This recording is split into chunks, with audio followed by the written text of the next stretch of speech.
नमस्कार दोस्तों, हमारे चैनल के अंदर आपका स्वागत है।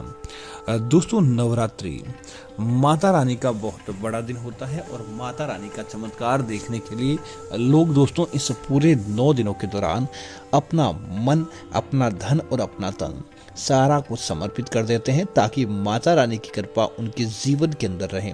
तो दोस्तों, अगर आप भी माता रानी अर्थात माँ दुर्गा के भक्त हैं तो कमेंट बॉक्स के अंदर जय माँ दुर्गा लिखें, वीडियो को लाइक करें और चैनल को सब्सक्राइब करना ना भूलें ताकि ऐसी ही ज्ञानवर्धक बात आपको मिलती रहेगी।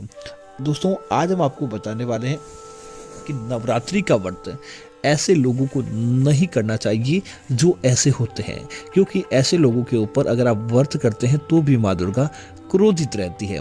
तो बात करते हैं उन लोगों के बारे में। आगे बढ़ने से पहले आपसे निवेदन है, वीडियो को पूरा और अंत तक देखें ताकि सही और सटीक जानकारी आपको मिलती रहे। दोस्तों, सबसे पहले वे पुरुष।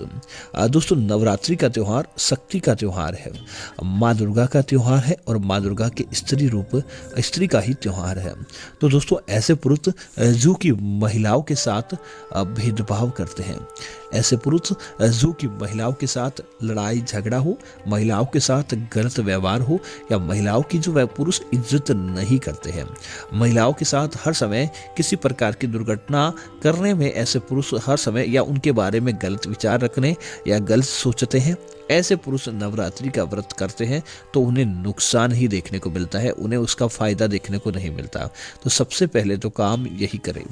दोस्तों, दूसरी लोगों की बात करें तो ऐसी महिलाएं जो कि शादीशुदा जीवन के अंदर बंधी हुई है, शादीशुदा जीवन के अंदर बंधने के बाद भी उनके मन में पर पुरुष गमन, या ऐसे पुरुष जो वैवाहिक जीवन के अंदर बंधने के बाद भी अपनी पत्नी को धोखा देने का कार्य करते हैं या पर स्त्री गमन करते हैं, उनको भी नवरात्रि का व्रत नहीं रखना चाहिए, क्योंकि ऐसा करके साक्षात आप माँ दुर्गा को, माँ पार्वती को नाराज करने का कार्य करते हैं और ऐसे पुरुष और ऐसे महिलाओं के घर के अंदर कभी भी लक्ष्मी प्रवेश नहीं करती है। तो आप भी अव्रत करने से बचें।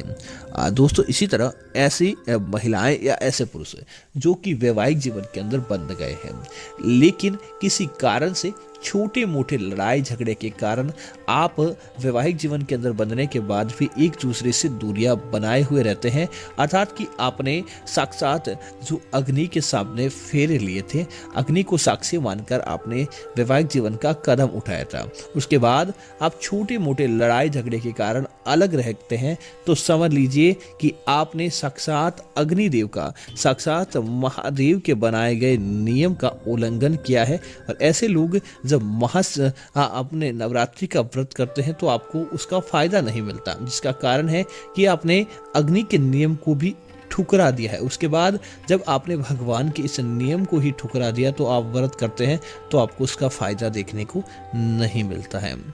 दोस्तों, इसी तरह इस बात का ध्यान रखें, जो लोग नवरात्रि के दिनों के दौरान शराब का सेवन भरपूर मात्रा में करते हैं, नवरात्रि के दिनों के दौरान ज़्यादा से ज़्यादा आप मांसाहार का सेवन करते हैं, ऐसे लोगों को भी नवरात्रि का व्रत नहीं रखना चाहिए, क्योंकि नवरात्रि का व्रत सात्विकता का व्रत है, तामसिकता का नहीं है। जो लोग तामसिक तरीके से रहते हैं ऐसे लोगों को भी नवरात्रि का व्रत, नवरात्रि की पूजा पाठ नहीं करनी चाहिए।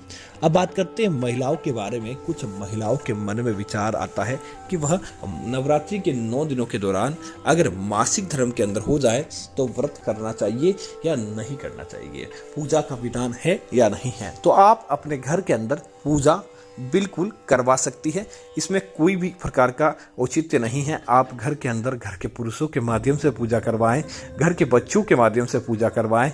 आप स्वयं डायरेक्ट रूप से भाग नहीं लेती तो कोई बात नहीं, लेकिन इनडायरेक्ट रूप में आप हर काम में भाग ले सकती है, आपको उसका किसी प्रकार का दोष नहीं लगता है। बल्कि ऐसे लोग जो किसी प्रकार की मुसीबत में होते हुए ही भगवान को याद करते हैं, भगवान के नियमों का पालन करते हैं, तो उनके ऊपर देवता कभी भी नाराज नहीं होते बल्कि प्रसन्न होते हैं और ऐसे लोगों की पुकार देवता बहुत जल्द सुनते हैं।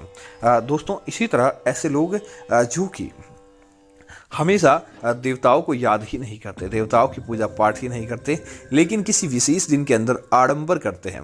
पूजा के नहीं, पूजा के माध्यम से आडंबर या पूजा के माध्यम से दिखावा करते हैं। ऐसे लोगों के घरों के अंदर भी देवी लक्ष्मी, माता लक्ष्मी, माँ दुर्गा प्रवेश नहीं करती है और ऐसे लोगों के जीवन के अंदर अंधकार ही रहता है। तो उम्मीद है जानकारी आपको अच्छी लगी होगी। ऐसी अन्य जानकारियों के लिए आप हमारे चैनल को सब्सक्राइब करना ना भूलें, ताकि ऐसी जानकारी आपको मिलती रहेगी।